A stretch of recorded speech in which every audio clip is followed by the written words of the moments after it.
This is likely just the start of Costa Rica's election saga, a first-round presidential vote in which a crowded field of more than 24 candidates will be whittled down, setting the scene for a runoff this April.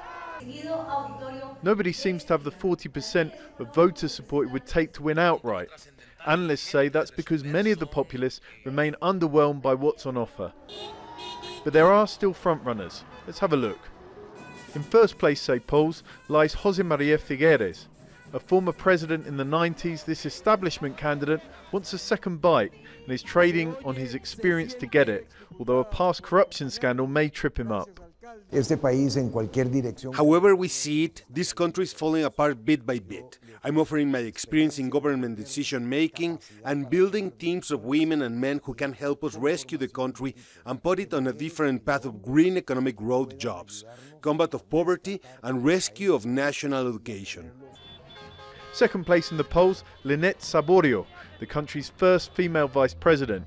She's hoping that her scandal-free image and role as ex-head of Costa Rica's version of the FBI will nail her the anti-corruption vote. But she was disappointing in the first presidential debate and avoided others.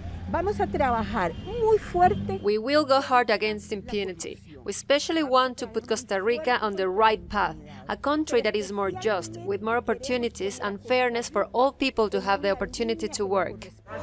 In third place, there's FABRICIO ALVARADO, the surprise package of the elections 4 years ago, a Christian singer with an anti-gay marriage stance. Now he's added infrastructure projects and tax cuts to his pitch, but he's yet to find a big issue to mobilize his conservative base this time around.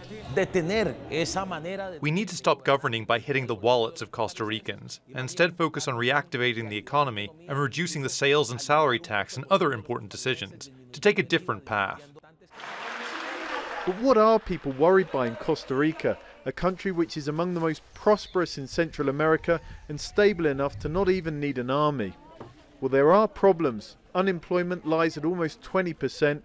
There's concerns over immigration, especially from Haiti, and a tourism industry struggling to recover from the pandemic.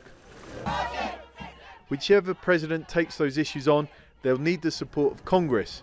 And those seats are up for grabs too this Sunday. Holman, Al Jazeera.